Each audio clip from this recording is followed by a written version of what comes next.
You want to see a 2020 Trample on turn 2, and this is the card that will do it. For 7 mana, Ancient Imperosaur has Convoke, Trample, and Ward 2. It enters the battlefield with 2 +1/+1 counters on it for each creature that convoked it. So this means that if we can get 7 creatures on the table on turn 2, we can have it enter the battlefield with 14 +1/+1 counters. To do this though, we need to make a lot of 1/1 tokens. Both Gleeful Devotion and Kuldotha Rebirth make a lot of tokens for cheap, especially alongside our 0 mana artifacts, Chromatic Star, and Voldaren Epicure. Now, this list is inspired by Aspiring Spike's deck, but I think he missed a bomb that wins a lot of games. Devastating Summonings lets us sacrifice lands as an additional cost to make 2 XX creatures. This can lead to some very explosive turns, either being a way to make a massive creature in the late game when we are flooded, or on the early game to make 2 big creatures to either convoke out the dino or hit the opponent for a lot of damage. This is the list that we're going to be playing in today's video, and you're going to be seeing a lot of 2020 dinos to hit the opponent. As always though, there is a cyber guide up on my Patreon, and enjoy the video. To start the first round of this video, we have a bad opening 7, but we mulligan into a very nice 6. Bushwhacker is clearly the worst card in our hand because it doesn't help the plan of getting the Imperosaur down as fast as possible. After bottoming the Bushwhacker, we can start off the game with a Voldaren Epicure, which is a great 1-drop to have here because not only is it a creature that can convoke, but it also makes a blood token, which is an artifact that we can destroy with Gleeful Devotion. With the opponent playing a land and passing back, we're an absolute beast because we find Burning Tree Emissary off the top, which means we can now play both Emissaries, Gleeful Devotion the blood token, and have 1 green mana left to be able to cast the Ancient Imperosaur. Yep, that's pretty good.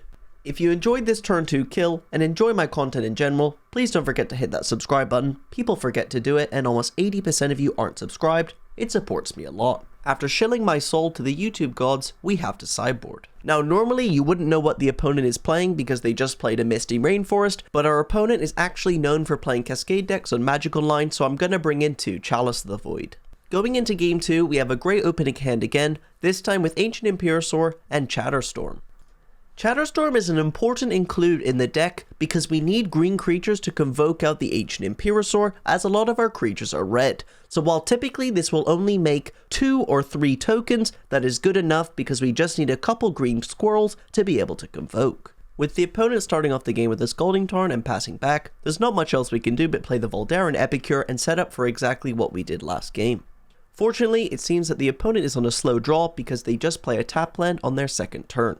With an Ancient Imperosaur off the top, the best thing here we can do is Gleeful Devotion and play our land tapped to set up next turn for a Devastating Summons plus the Chatterstorm.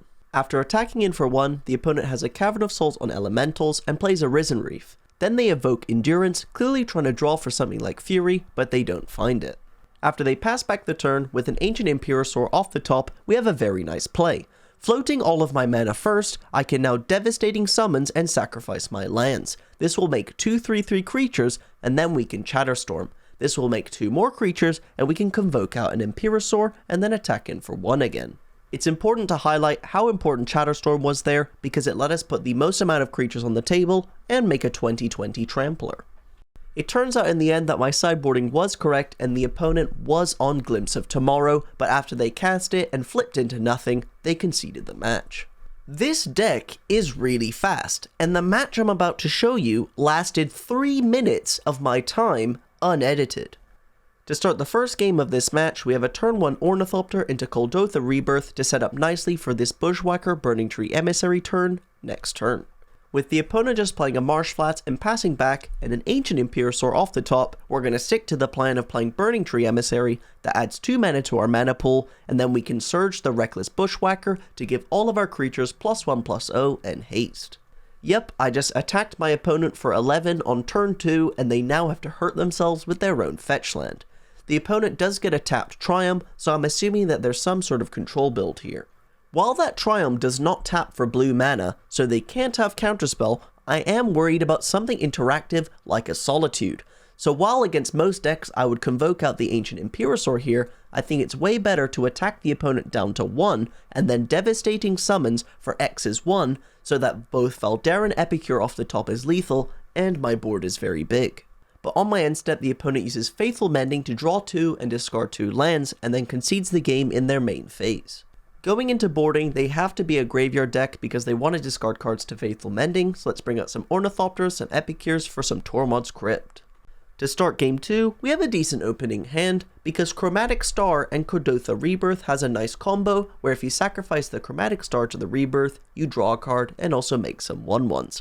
The opponent starts off the game with a tapped Hollowed Fountain, and after passing back, the best thing we can do is play the Chromatic Star to set up for our second turn. Now, the opponent clearly kept a risky hand because they missed their second land drop and then concede the match. So, easy win, I guess. Now, I want to highlight, this deck has a ton of flaws. A big flaw is that it's weak to removal, it's weak to any sort of interactive spell, it's weak to sweepers, it's weak to so many things, but it's also weak to itself. This deck is designated to convoke out the dinosaur, but if you can't do it, you will just lose games. Now let me give you an example of an imperfect draw that this deck can reasonably have. Here, in this round, we're on the play and we have a decent opening hand because we have multiple Burning Tree Emissaries. I wouldn't really keep this hand if the Burning Tree Emissary was anything else, but because we have so many good top decks with double Burning Tree Emissary, I'll keep. After starting the game off with a Voldaran Epicure, it turns out that the opponent is on Hammer Time because they have a turn 1 Esper Sentinel. I don't really want to cast the summons here, both into the Esper Sentinel and for only 2, so I play both my Burning Tree Emissaries, loot away one of the summons, and we conveniently find a Voldaran Epicure. After attacking in for 1, the opponent surprises me by playing a Champion of the Parish, so they're actually on some sort of mono-white humans deck. But our draws clearly aren't helping us here because we find a Memnite off the top. Wanting to keep the third land for my devastating summons, I decide to loot away the Memnite to the blood token. This was a very good decision because it actually finds a Reckless Bushwhacker. While we can't cast that with Surge this turn, what we can do is attack in with all our creatures and then next turn cast Devastating Summons plus Surging the Bushwhacker. The opponent decides to trade Esper Sentinel with one of the Epicures and then we pass back the turn. The opponent then plays a Mutavault, has an Adeline, and attacks in with the Champion of the Parish to not only make a 1/1 but put a second counter on the Parish, hitting us for 4. Here, I'm just praying to find a land off the top. If we can rip a land, we make 2 4/4s and bash in with the whole team. Come on, you know I'm a beast. Let's play that, play the Devastating Summons, floating our mana, sacking all of our lands, and then we can Surge the Reckless Bushwhacker and kill the opponent.